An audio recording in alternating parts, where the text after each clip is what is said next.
जय हिंद, शुभ प्रभात, नमस्ते दोस्तों। Hope you all are fit, fine and healthy at home.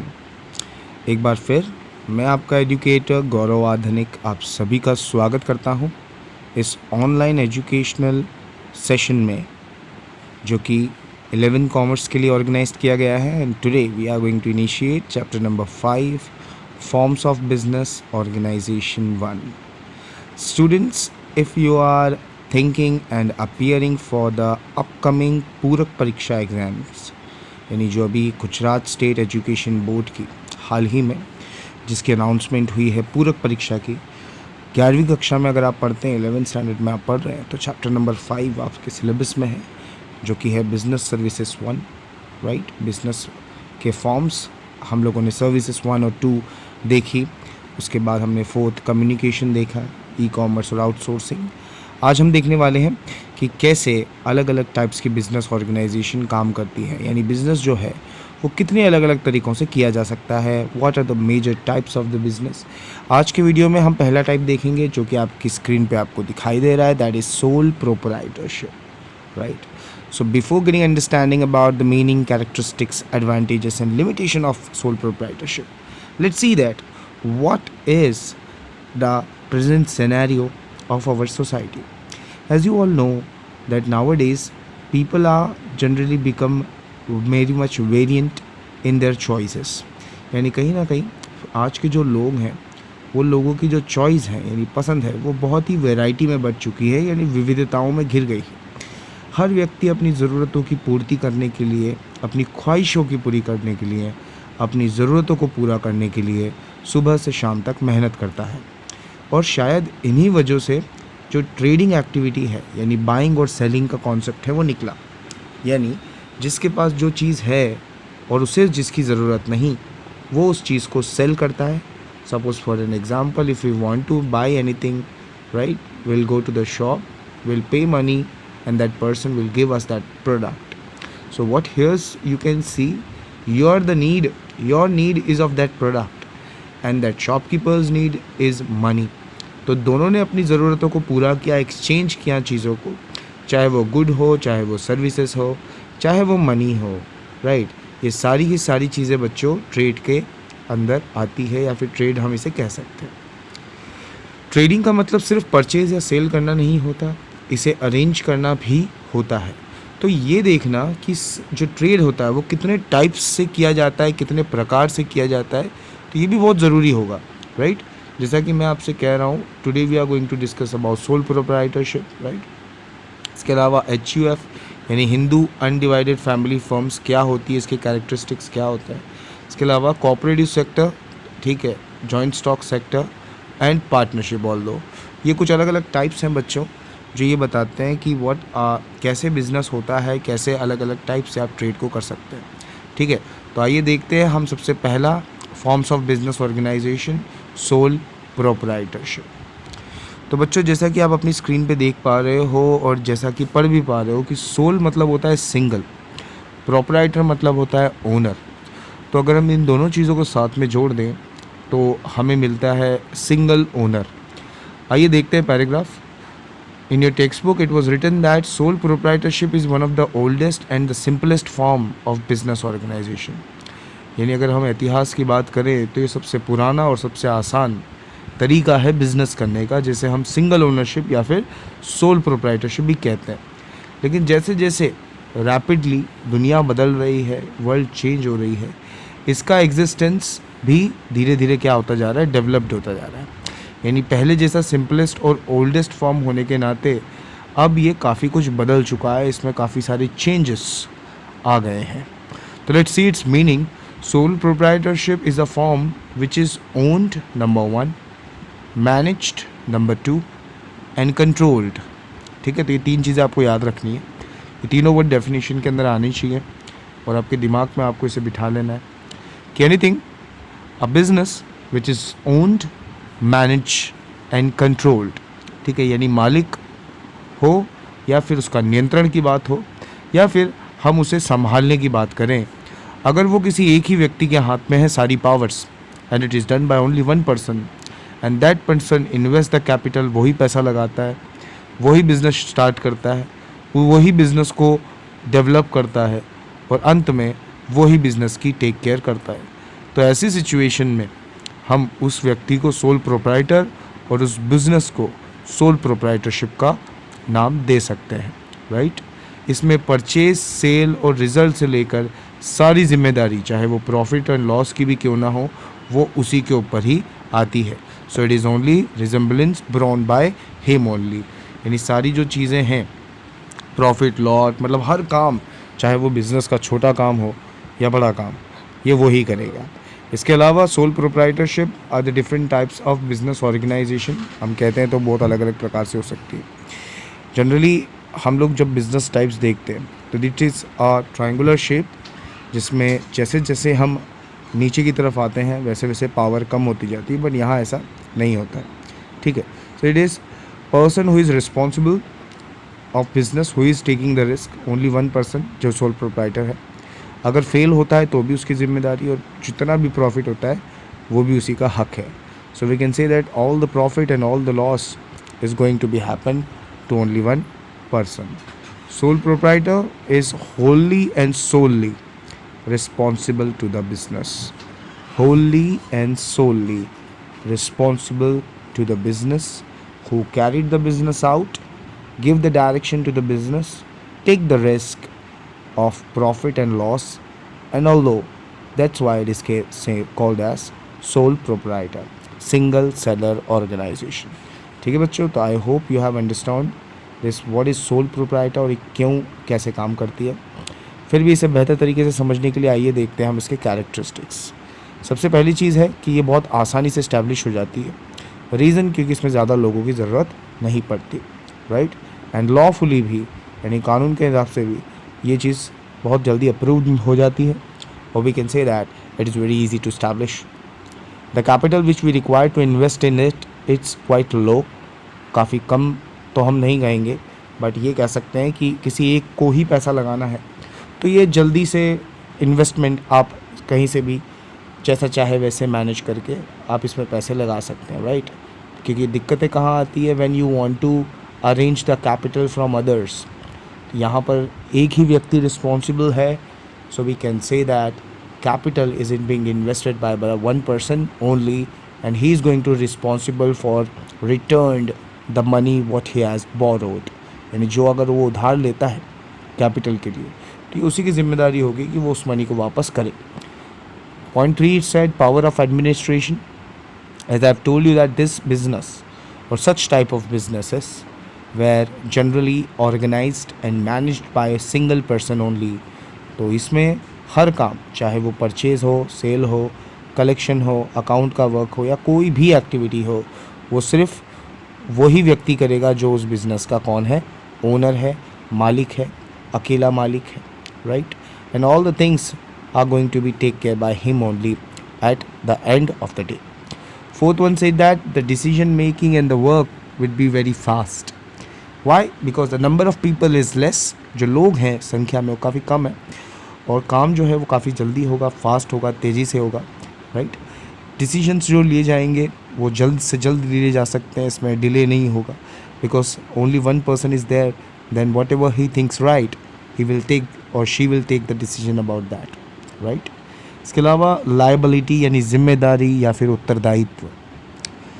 Whenever we are talking about liability, we used to see that how much power you are having. So in the same way, if we are having maximum power in sole proprietorship, in the same case, we are having maximum liability also in sole proprietorship. यानी अगर हम जब भी liability की बात करते हैं तो हम पावर की बात करते हैं, अथॉरिटी की बात करते हैं। जब एक तरफ सोल प्रोप्राइटरशिप को अगर अनलिमिटेड पावर मिल रही है अपने बिजनेस को चलाने की, संभालने की, तो उसकी ज़िम्मेदारी भी पूरी बनती है, उसकी लायबिलिटी भी पूरी बनती है कि वो ही बिज़नेस की आगे जाकर रिस्पॉन्सिबिलिटी लेगा। चाहे कोई प्रॉफिट होता है तो सब कुछ का, और अगर कोई लॉस होता है, कोई पेमेंट करनी है, तो उसके लिए भी यही जिम्मेदार होगा, the person who is sole proprietor, right. इसके बाद आता है sixth, maintenance of secrecy. Secrecy means secret. Every nation or every company does not want to show their secret in front of public. Yes or no? तो हर company यही चाहती है कि वो अपना सीक्रेट कंपनी दूसरे को ना बताए या किसी को पता ना चले। बट जनरली जब कोई भी सीक्रेट एक पर्सन से दूसरे पर्सन के पास जाता है सो उसको उसके लीक होने के चांसेस थोड़े से ज़्यादा हो जाते हैं। यस और नो? बट अब इसे रोका कैसे जाए? सोल प्रोप्राइटरशिप सिंगल ओनर है तो सिंपल सी बात है कि there is nobody who can being known about the secret. So it is very easy for the businessman to maintain the secret, right? यानी अगर कोई सीक्रेट है उस कंपनी का, उस प्रोडक्ट में हो चाहे कोई एक स्किल में हो, ठीक है, तो वो सीक्रेट ही बना रहता है। सोल प्रोप्राइटरशिप की बात करते हैं खासकर तभी, ठीक है, क्योंकि अगर ज़्यादा लोग होंगे तो हो सकता है शायद वो सीक्रेट कंपनी का लीक भी हो जाए शायद, ठीक है, बट चांसेस सिंगल ओनरशिप में काफ़ी कम माने जाते हैं।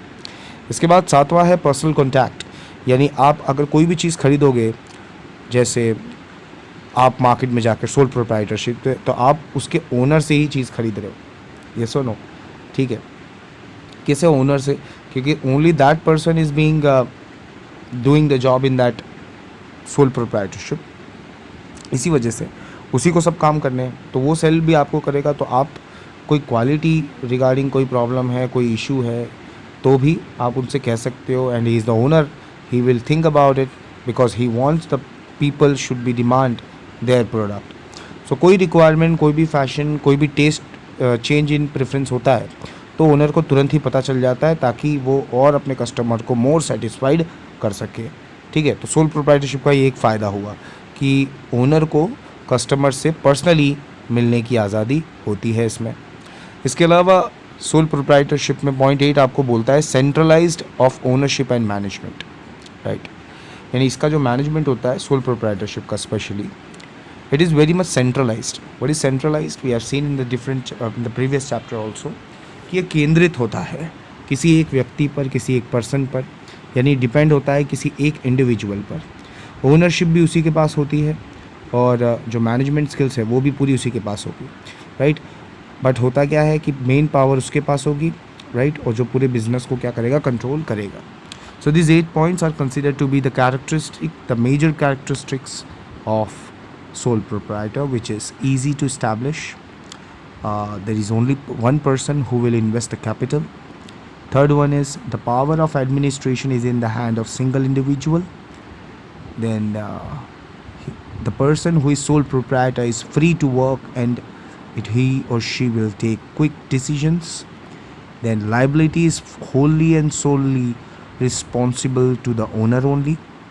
And the second last is maintenance of secrecy will be done in a best manner, ठीक है, अच्छे से secrecy बनी रहेगी। और last but not the least which is it is a centralized ownership and management, right, यानी किसी एक पर निर्भर होने वाली, किसी एक पर केंद्रित होने वाली मैनेजमेंट वो रखते हैं। एडवांटेजेस देखते हैं फटाफट। Number 1, it is very easy to be established, बहुत आसान है इसे इस्टेब्लिश करना। यानी अगर आप कोई भी बिज़नेस इस्टेब्लिश करना चाहते हो तो आप सोल प्रोप्राइटरशिप की तरफ जाइए, क्योंकि इसमें आपको किसी भी तरीके की डॉक्यूमेंट या फिर किसी भी तरीके की कोई प्रोसेस की ज़रूरत नहीं होती। You will not involve your self in any difficulties और एनी कॉम्प्लेक्सिटीज़, ठीक है। कम कैपिटल में बिज़नेस शुरू हो जाता है। अगर कोई एडुकेटेड नहीं है तो भी सोल प्रोप्राइटरशिप कर सकता है। आसान शब्दों में कहें तो जो हम रोड के ऊपर पानी और पतासे वाले जो लोग होते हैं उन्हें देखते हैं, या सब्जी बेचने वाले जो लोग होते हैं, they are considered to be the most sole proprietors of India, right. इन लोगों को हम सोल प्रोप्राइटर कह सकते हैं। इसके अलावा इसकी जो कैपिटल होती है वो भी ज़्यादा नहीं होती, राइट, बिकॉज लेस कैपिटल में सिंगल ओनर के लिए बिज़नेस खुल जाता है, तो ज़्यादा फंड्स की ज़रूरत नहीं पड़ती जिससे हमें बोरो नहीं करना पड़ेगा, ठीक है, और हमारा जो बिज़नेस है वो भी स्टार्ट हो जाएगा। इसके अलावा एडवांटेजेस में इसका आता है मेंटेनेंस ऑफ सीक्रेसी, जैसा कि हम बात कर रहे थे, that the secret which company wants to make secret only it will be maintain, क्योंकि सोल प्रोप्राइटरशिप में एक व्यक्ति अपने आप को तो धोखा नहीं दे पाएगा, राइट, तो वो कभी भी अपना सीक्रेट किसी को बताएगा नहीं और सीक्रेट है वो बेटरली मेंटेन रहेगा। Point 4 shows that quick decision making, as I have told in the characteristic too, that if you are a sole proprietor you will not ask or seek permission to any other person in the organization. Why? Because you are the only person in the organization who can take the decision, right? तो इसी वजह से जो भी निर्णय लिए जाते हैं, फैसले लिए जाते हैं सोल प्रोप्राइटरशिप के अंदर, वो काफ़ी फास्ट माने जाते हैं। इसके अलावा कॉन्टैक्ट की अगर हम बात करें तो ओनर जो होता है, मालिक जो होता है, उसका डायरेक्ट कॉन्टैक्ट होता है कस्टमर्स के साथ, ठीक है। तो उसको सीधा पता चलता रहता है कि कितना प्रोडक्ट बिका, कितना नहीं बिका, जो नहीं बिक रहा है वो क्यों नहीं बिक रहा है, what was the reason, and also to find out the taste and preferences of the customer although.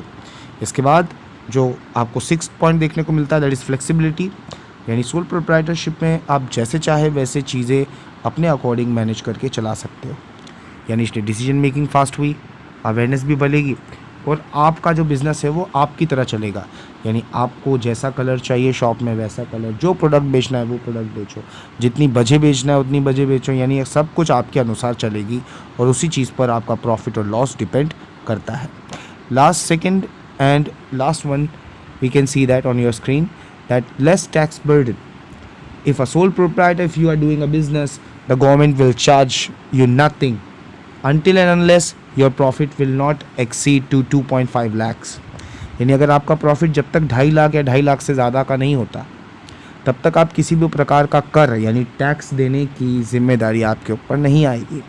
You are not suppose to give tax if you are earning less than 2.5 lakh rupees per annum, but if you are earning more than that then you have to pay some of the amount as in tax to the government, right?